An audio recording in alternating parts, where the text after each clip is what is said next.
Tere päevast! Mina olen Pille Kroosmann, mina olen BC Sitter aktsiaseltsi konsultant ja mina tänan kõiki, kes on tulnud täna vaatama meie webinari sellel huvitaval teemal toote arvestusliku omahinna simuleerimine. Business Centrali komplekteerimiskoosluste põhjal ja meie siis tänase päevakorra kava näeb siis ette seda, et kõigepealt ma räägin teile toote arvestusliku omahinna simuleerimise vajadusest. Siis järgmiseks ma räägin teile toote komplekteerimiskoosluse komponentidest Business Centralis, mis on kaubad ja ressursid, sellest räägin lähemalt juba Business Centralis, vaatame koos teiega. Kolmandaks vaatame koos siis toote arvestuslikku omahinda, mis on samuti ka Business Centrali standardlahendus. Ja punkt 4 on siis see koht, siis, kus ma näitan teile seda toote arvestusliku omahinna simuleerimist, kui siis neid toote komplekteerimiskoosluse komponentide ühiku omahindasid muuta, kuidas see toimub, mis väljad mul siin on, mida siin teha, kuidas see nagu lõpuks välja paistab, seda kõike ma näitan Business Centralis siis viimase punkti all, nagu mul siin kirjas on. Aga läheme siis edasi ja järgmine punkt, esimene punkt on meil täna siis toote arvestusliku omahinna simuleerimise vajadus ja räägiksime selle siis kõigepealt lahti, et miks on üldse oluline sellega tegeleda ja miks me sellest üldse räägime ja miks meil on selliseid funktsioone vaja ja siin Business Centralis kasutada. Et siin ongi siis hästi oluline moment see, et te kõik teate, enamus inimesi teab, ma arvan, kes tegelevad tootmisega, siis meil on ikkagi praegu selline üldine ühiskondlik olukord tekkinud juba ja olnud juba mitu aastat, kus tegelikult on tendents selles, et meie komplekteerimiskoosluste komponentideks olevate toorainete, materjalide ja siis ressursside hinnad turul kogu aeg pidevalt muutuvad ja kahjuks nad muutuvad selles suunas, et nad kõik lähevad kallimaks ja samal ajal siis meie peame ju siis meie lõpptooteid tootma ja meil on kindlasti vaja teada, millised saavad olema meie toodete omahinnad, kui kõik need sisendkomponendid, nende väärtused, nende kulud meie jaoks tootmises suurenevad, eks ole. Ja olenevalt siis sellest, kui palju miski suureneb. Nii, ja teiseks ma olen toonud see näitena veel seda, et kui meil on ju ka kindlasti vajadus tõsta töötajate palku, et siis me saame siin selle simuleerimise vahendiga seda nagu ka vaadata, et kuidas see mõjutab meie lõpptoodete ühiku omahinda, eks ole, ja teha sellest vastavad järeldused, et kui palju me saame palka tõsta ja palju mitte. Ja täpselt samamoodi siis ka erinevate kululiikide osas. Et kui on juba teada, et ahah, et siin on juba näha, et ütleme seal jälle elektrihinnad jälle tõusevad või see on nagu tüüpiline näide, aga meil on ka kõik nagu teised sisendid samamoodi annavad endast märku, et mis hinnad seal saavad olema ja seda kõike me saame siis samamoodi nagu arvestada selles osas, et simuleerida siis seda lõplikku valmistoote oma hinda ja teada siis, et mismoodi me saame seda kaupa müüa, mida me toodame ja mis hinnaga me seda müüme ja saab teha väga palju igasuguseid analüütilisi otsuseid veel sellest lähtuvalt. Täna me keskendume siis ainult sellele ühele funktsionaalsusele, mis on praegu siin BC Sitter aktsiaseltsi poolt juurde arendatud. See on siis meie omahinna simuleerimise funktsionaalsus, mis on tegelikult üks osa meie omahinna äpist, mis on siin nüüd lähikuudel välja tulemas meie poolt saadavaks, et kindlasti siis see funktsionaalsus on selles äpis, mida me siis tootmisettevõtetele pakume, kes soovivad, võivad siis seda hakata kasutama ja rakendama ja seal sees on veel funktsionaalsusi, on siis vastav aruanne, mida ma siin täna teile ka näitan. Ja lisaks on veel siis seal sees arvestatud nii-öelda siis nende toodetud toodete tegelike omahindade ütleme, arvele võetud arvestuslike omahindade ümberhindamise automaatne lahendus, kus me saame siis ka tegelikult kulud hästi kerge vaevaga konteerida toodetud toodetele, mida me eelmises kuus tegime, ja siis me teame ka tegelikult tegelike toodetud toodete omahindu. Nii et ühesõnaga see äpp saab olema päris hea tööriist, et kes tunneb, et ta soovib seda, siis saab sellest meiega tulevikus rääkida. Täna räägime ainult sellest ühest funktsioonist, siis on siis toodete omahinna simuleerimise funktsionaalsusest. Nii, ja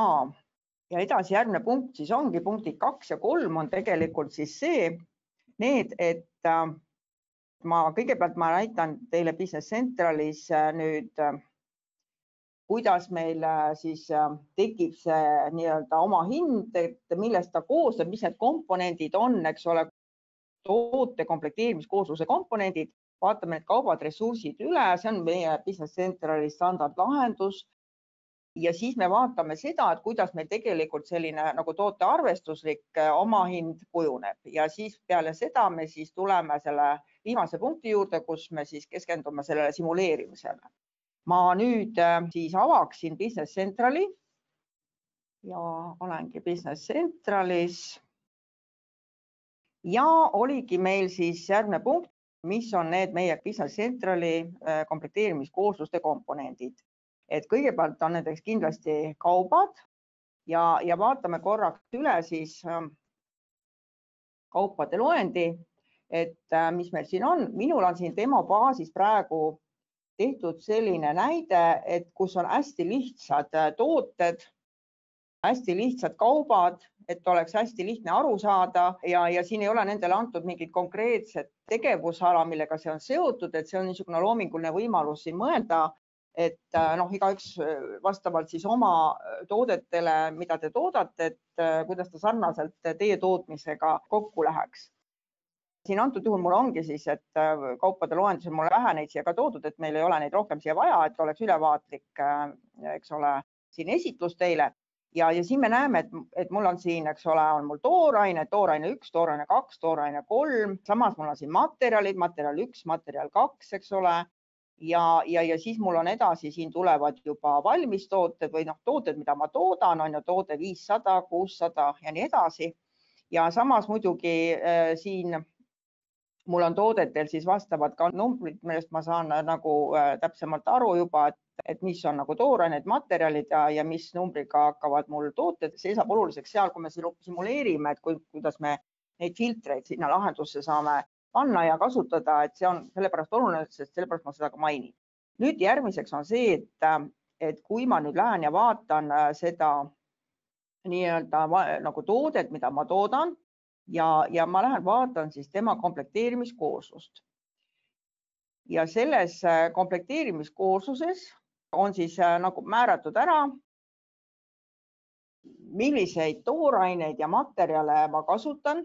selle toote valmistamiseks. Need on siis mul liigiga kaup, eks ole, need on materjalid ja toorained, mis on mul laos on ja mida ma olen lattu ostnud ja sealt siis tootmisse saadan, eks ju. Ja lisaks on nüüd veel, mis mul on siis komplekteerimiskoosluse komponendiks, on praegu siin kasutatud ressursse, mis on siis tegelikult otseses mõttes kulud. Tootmise kulud, siin hulgas minul on praegu hästi lihtne näide, mul on siin toodud praegu ainult otse palk, eks ole, ma olen pannud ka elektri välja, tootmise üldkulud, et tegelikult need kulusid võib erinevalt käsitleda, et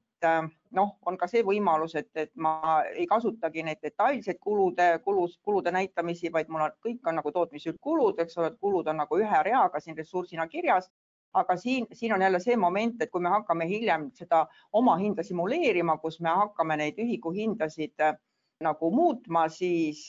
meil on oluline, et meil oleks ikkagi need kululiigid, mida me tahame simuleerida, need peaksid ja võiksid olla siis nagu eraldi nagu ressursina välja toodud, ehk siis, et mis tema tavaline niisugune keskmine arvestuslik ühiku hind on ja siis pärast, kui me seda ühiku hinda simuleerimisel muudame, eks ole, et mul on ikkagi võimalik siis konkreetse selle kululiigi peal seda teha. Kui ma nii täpselt seda vaadata ei taha, siis ma võin ka neid üldkulusid üldiselt simuleerida, eks ole, seal panna mingisuguse summa, aga see on siis nagu põhimõte. Nüüd vaatakski siis veel seda ressursse. Nii, ma vaatan, kas mul on ressursid ja vaatan neid kulusid siis. Et ongi siin, et kui ma vaatan nüüd seda, kõigepealt see otse palk, mis mul on siin näha, et mul on näha, et tema mõõtühik on, eks ole, tund ehk siis 1 tund on siis tema siin määratud mul ressursikaardi peal ära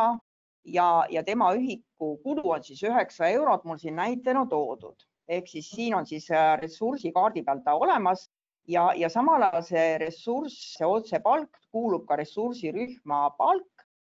mis tähendab seda, et tegelikult neid palkasid võib mul olla siin rohkem, sest et praegu siin mul näitena on ainult 1 otsepalk toodud, aga erinevates protseduurides ja operatsioonides võib olla erinevaid tegevusi, kus tööjõudu kasutatakse ja kus on erineva kvalifikatsiooniga töötajad ja nendel võib olla täiesti erinev tunnitasu, siis selle kohta ongi võimalik teha siis mitu palga nagu ressurssi erinevate siis ühiku omahindadega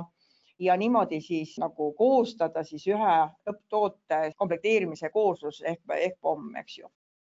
Ja samamoodi on tegelikult nüüd, kui me siin vaatasime nendest kaupadest, siis kaupade puhul muidugi on see, et kaupadel, kui siin kaubakaardil toorained, eks ole, mis meil siin olid,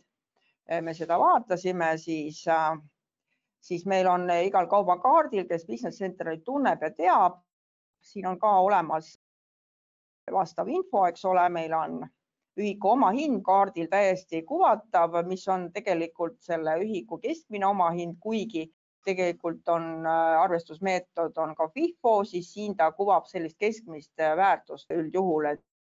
mida ta kasutab tehniliselt nende protseduuri tegemiseks süsteemis, et antud juhul siis ta arvestab nende väärtustega. Ja kui ma nüüd tagasi lähen jällegi sinna selle toote komplekteerimiskoosluse peale, eks ju, siis samas on see, et ma olen nüüd juba praegu, kui ma olen kõikidele nendele toorainetele ja materjalidele ja nendele kuludele pannud külge kogus, mida kasutatakse ühe toote tootmiseks, eks ole, siin 1,9 kilogrammi toorainet 1 ja siis otsepalka 0,02 tundi ja nii edasi, eks ole, et siin see on siis kõik niimoodi paika pandud vastavalt sellele, kuidas see on normeeritud ja selle põhjal siis kujuneb arvestuslik omahind. See on Business Centeri standardlahendus, niimoodi me saame kätte selle, kuidas me saame siit panna süsteemi arvuta standardkulu ja siin me näemegi standardmaksumus on 4,63, siis ta kõiki neid praegu komponente siin arvestab vastavalt nendele ühikuhindadele, mida ma näitasin, mida on siis kas siis kaubakaartidel või ressursikaartidel ja vastavalt kogustele ta arvutab selle arvestusliku omahinna. Ja arvestusliku omahinna täpsemat infot me veel siin Business Centeris saame näha ka veel näiteks, kui me vaatame siin kulude koostised, siis siin selle vormi peal on ka siis näha see, et kui palju siis see jälle seesama väärtus, mis siin kokku tuleb ja nagu ülevaatlikult, eks ole, et millised siis nagu materjalikulud, eks ole, mis siin olid sisendiks, eks ole, toorained ja materjal on ju ja siis kulud siis siin eraldi, eks ole, võimsuskulud ümberarvestuses ja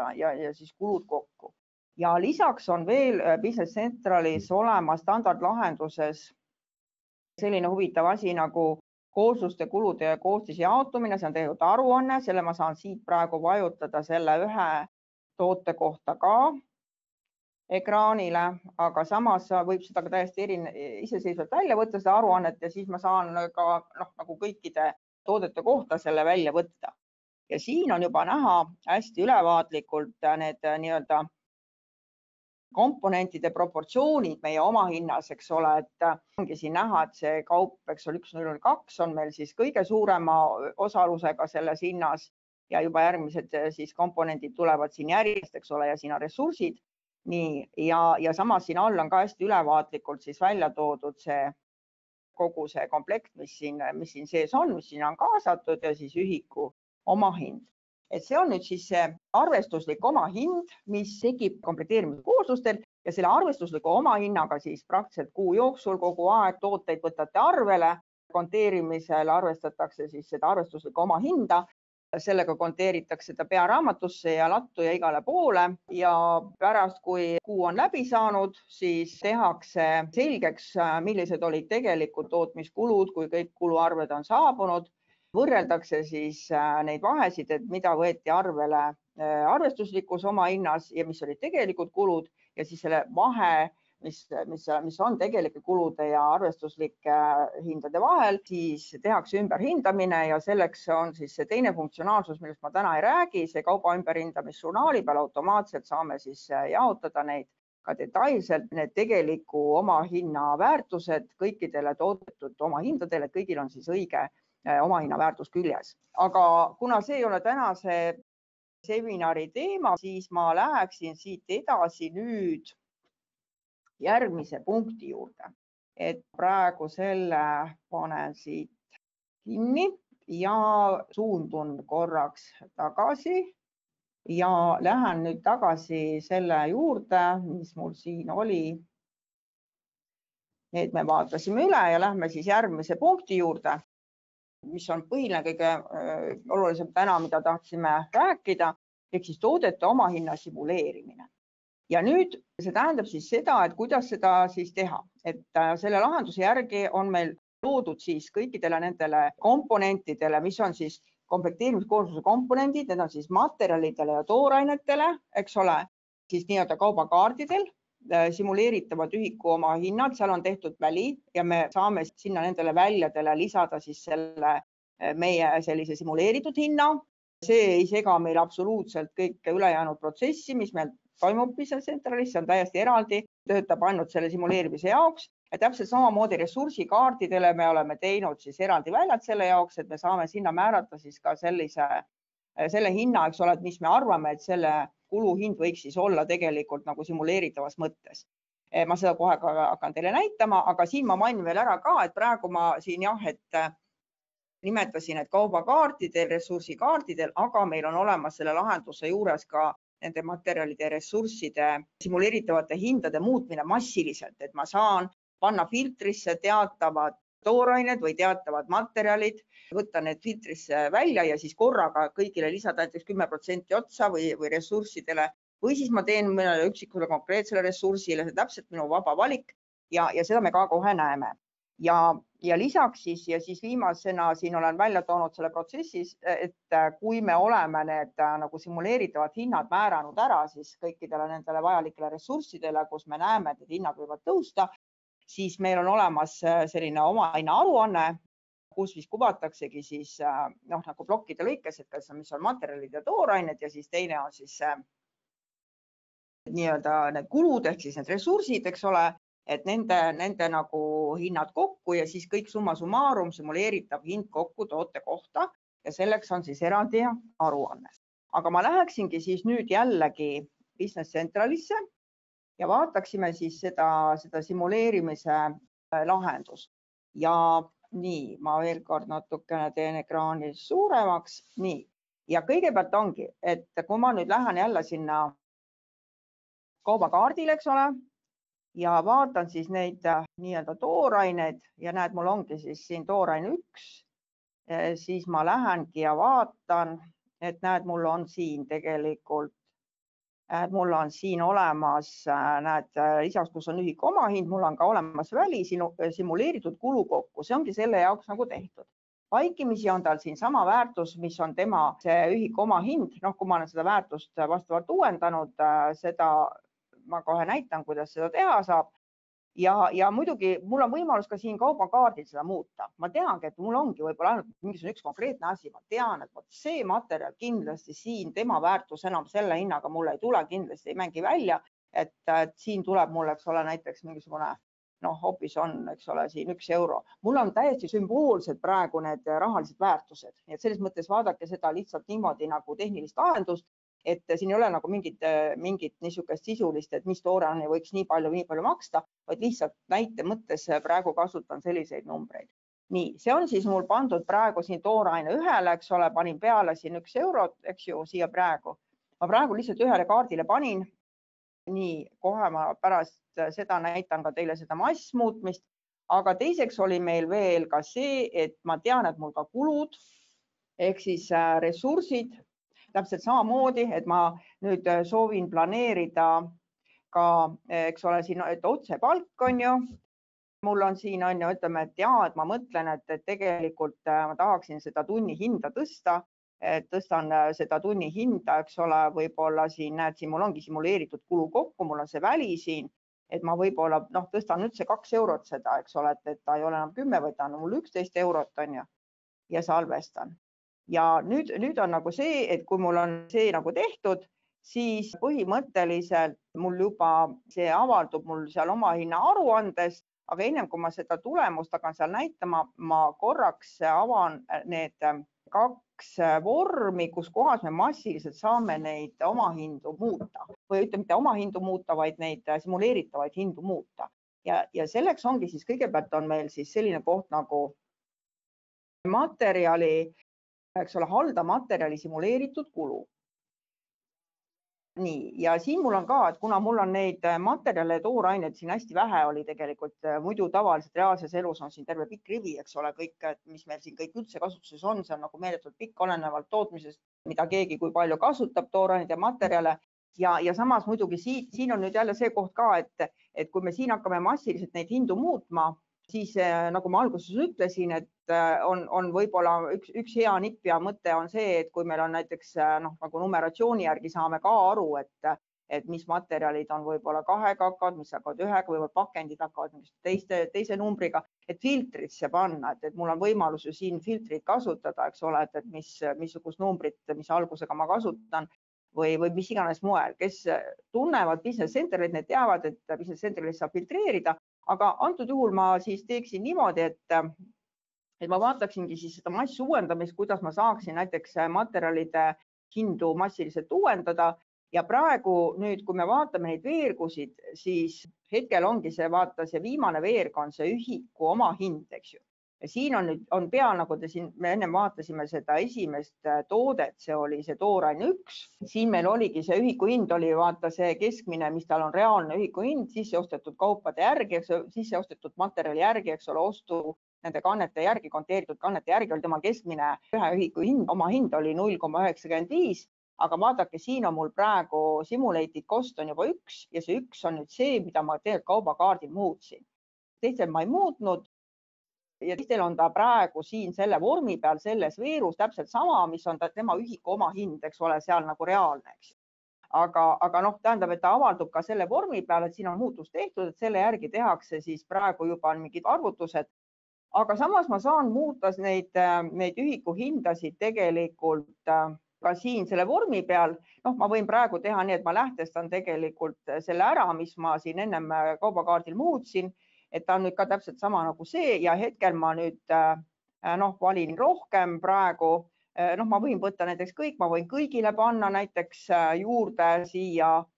oletame näiteks muuda simuleeritud kulusid, et ma panen siia kõigile, ma lisan 10%, eks ole, panen juurde, eks ole, ta hinnast. Ma praegu teen hästi lihtsa näite. Et tegelikult ütleme nii, et neid valikuid võib olla väga erinevaid, kindlasti reaalses elus me ilmselt niimoodi teed, me kõigile paneme 10% juurde, aga me saame täiesti teha seda nende toorainete lõikes, materjalide lõikes, kui palju me sinna paneme, mõnel üldse ei pane, mõnel läheb vähemaks ja me oleme need siia lisanud ja näed, siis ongi kohe näha, et siin veerus ongi need väärtused on suurenenud. Nii, ma lisasin selle ära. Nüüd järgmine asi on see, et ma siis võtan ka selle nii-öelda kulude poole, kus olid siis ressursid mul, et see teine vorm, et halda ressursside simuleeritud kulu ja siin on siis täpselt sama näide, nii, et mul on jälle need samad kulud siin ees, nagu te vaatasite, eks ole, seal oli see otsepalk, millest ma rääkisin. Ja siis on siin on muidugi ka ressursirühmad ka näha, kuhu nad kuuluvad, nagu ma teile ütlesin, et siin võib olla ka see, et meil võib mitu palka olla, eks ole, minul on siin üks näide praegu, aga siin on näha jällegi see, mis ma muutsin seal käsitsi, seal ressursikaardi peal on siin ka näha, et oli see 1 tunni ühiku hind oli 9 eurot, eks ole, mina muutsin ta 11 eurot, on ju. Ja teised on praegu muutmata, sest ma seal ei ole neid muutnud, aga siin on tegelikult täpselt samamoodi võimalik neid, ma lähtestasin selle ka siin ära praegu ja muuta massiliselt. Ehk siis, kui mul on siin rohkem asju, mida muuta ja antud juhul ma võin ka jällegi teha täpselt samamoodi, nagu ma ennem tegin, et panengi siis nagu kõigile praegu 10% juurde näiteks. Muuda simuleeritavaid kulusid on, eks ole, 10 ja eks ole protsenti. Siis ta arvutab mulle nendele kõigile siis 10% suurema ühiku hinna. Et ma saan selle praegu ka lähtestada ja mul on ka see võimalus, et ma saan tegelikult, ma võtan praegu selle valiku maha ja ma võin ka siin teha niimoodi, et näiteks ma valin üldse võib-olla 2 tükki siit ja ma lisan neile mõlemale võib-olla üldse ainult, lisan mõlemale 1 euro näiteks. Et see on nagu absoluutväärtus, see ei ole mitte protsent, vaid ma lisan 1 euro siis ühiku hinnale. Ja siis ma samamoodi näed, sain siia, lisasin 1 euro, on 10 ja siin on siis 2,50. Nii et valikud on siis see, et ma saan väärtusi lisada juurde ühiku hinnale, et ma suurendan selle võrra või ma siis panen protsendi. Ja nüüd ma jällegi lähtestan selle ja märgistan jällegi kõik ära ja teen siis praegu sellise näite, et ma muudan siis ära 10%, lisan, nagu ma siin praegu tegin, 10% ja vajutan siis selle protsendi nupu peale ja teen selle ära. Omahinna aruanne on selline päris pikk ja suur aruanne, et temal on siin erinevaid võimalusi. See on jälle see teema, millest ilmselt peaks rääkima mingisugusel järgmisel webinaril, eks ole. Ma ütlesin, et see on ka meil selle omahinna äpi osa, aga siin on nagu näha, et mul on siin tegelikult praegu ainult mõned tooted, mul ei olegi lihtsalt rohkem neid nimestikus, aga tavaliselt reaalselt teil elus siis kõik teie tooted, mida te toodate, tuleks siis siia nimekirja.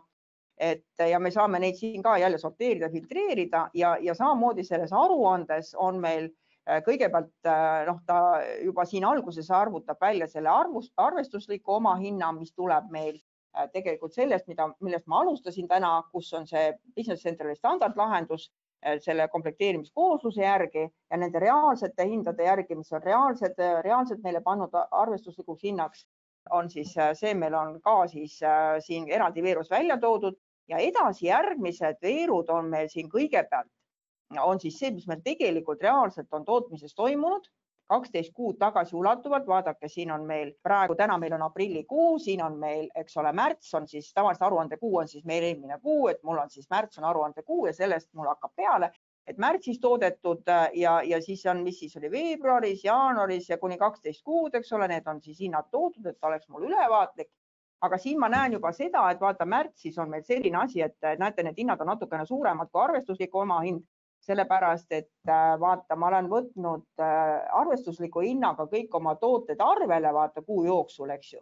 Ja siis ma olen peale kuu lõppemist, peale kuluarvete saabumist, peale oma tootmiskulude kokkuvõtmist teinud korrektuuri ja korrigeerinud toodete ühiku hindasid lähtuvalt siis tegelikest tootmiskuludest. Jälle ma ütlesin, et selleks on eraldi funktsioon, mida ma täna ei käsitle. Ja näete, siis ongi siis, et me oleme siis saanud selle ümberhindamisega, automaatse ümberhindamisega siis tootele reaalsete tootmiskulude ühiku omahinnad. Ja näete, siin ongi näha, et see tegelikult meil tootmiskulud olid suuremad kui siis arvestuslik omahind. Ja siin muidugi on näha siis, mis need tegelikult kulud olid siin ka veebruaris ja jaanuaris ja nüüd me hakkame jõudma siia lõpupoole. Et ühesõnaga praegu siin nagu jälgimine toimub siis selles mõttes, et aruandekuu on siis nagu siin vaatluse all ja samal ajal ongi see, et esimene see aruande asi on see, et võrdlus eelmise perioodiga, et see esimene toode on meil nüüd 4,1% kallim, kui oli nii-öelda eelmine periood, eks ole, juba hinnad läksid kõik kallimaks ja nüüd me liigume siis päris siin aruande lõppu sinna, kus me rääkisime simuleerimisest. Et ühesõnaga selles aruandes jah, praegu on nagu rohkem infot ja nüüd, kui me vaatame seda planeeritavat hinda, siis see, mida ma seal tegin, seal vaata, ma muutsin neid ressursside ühiku hindasid, kõigile panin 10% otsa, panin kõigile materjalide, panin ühiku oma hinnale simuleeritavaks hinnaks 10% otsa ja siis ma saingi niimoodi, et ma sain nagu materjalide omad sellel tootel, see oli see toode mul 500, eks ole, mis mul siin oli, toode 500, esimene rida, mida me näitena siin vaatasime ja mul on siis nagu materjalihinnad, mis nad on siis nende simuleeritavate hindadega ja siis mul on need kulupool, eks ole, mis mul olid nagu ressurssidele määratletud sinna ja nende väärtus siia ja siis need kaks kokku, nii et kokku siis tuleks selle ühiku, selle tooteühiku tootmise planeeritav, simuleeritav oma hind, eks ole, siin antud näites mul 5,09 on ju ja antud juhul nüüd see viimane veer mul näitab võrdlus planeeritava oma hinnaga ehk seda, et siis märtsis, mis ma tootsin ehk aruande kuu tegelikult toodetud tegelik oma hind. Näed sa siin, mis oli mul 4,91 sellel tootel märtsis, eks ju, et see tegelikult on mul 3,49% väiksem kui see minu planeeritav oma hind. Aga mina muidugi paningi ju kõigile 10% otsa, eks ole, te nägite seda. Et sisuliselt tegelikult seda simuleeritud oma hinna neid numbreid me näeme siis selles oma hinna aruandes ja siin on siis need võrdlused ka olemas ja siit on võimalik siis edasi liikuda ja tegutseda. Seda aruannet on võimalik ka Excelisse saata ja sellele aruandele selle toote raames tuleb veel midagi juurde. Hetkel ma siis ikkagi peatuksin ainult selle teemaga, mis ma täna siin webinaris tahtsin teile rääkida ja ma saangi öelda siis seda, et kõik siin järgmised tegevused toimuvad siis pärast seda, kui see informatsioon on olemas, milline tuleb siis meie lõpptoote hind, kui me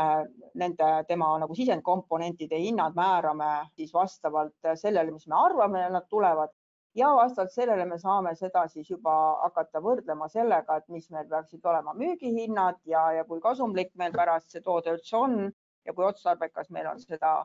toodet müüa. Nii et põhimõtteliselt praegu ma rääkisin ära selle funktsionaalsuse, mis puudutab seda toote oma hinna simuleerimist Business Centerist. See on meie siis arendus, BCS Itera lahendus,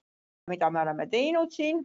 meie tootmise klientide jaoks ja kui nüüd see toode siis päriselt lõplikult välja tuleb, siis me anname ka infot selle kohta ja saame teha veel mingisuguseid täpsustavaid webinare ja rääkida veel siis nendest teistest funktsioonidest siia juurde, mis ja veel lisandub. Nii et hetkel praegu ma selle teema siin praegu lõpetan ja tahangi siis öelda, et ma väga tänan teid, et võtsite selle aja, et te seda vaatasite, mõelge, kas see tundus teile vajalik. Samas on jällegi see, et kui te mulle küsimusi esitate, siis võib-olla on ka see variant, et võib-olla teil on veel ka mõni mõte, mille kohta te teeksite võib-olla mõne ettepaneku, et mida me võiks veel lisada sinna juurde, mis teid väga huvitaks, sest toode on lõpusirgel valmis saamas, me saame sinna veel midagi juurde panna, mis oleks veel vajalikum teile ja iga idee on väga teretulnud, nii et palun andke meile siis sisendit ja lõpptulemusena lõpuks võime siis teha ka nii, et ise võite saada siis juba hakata seda toodet kasutama. Nii et tänan tähelepanu eest ja tänaseks me siis seekord lõpetame. Nii et aitäh kõigile.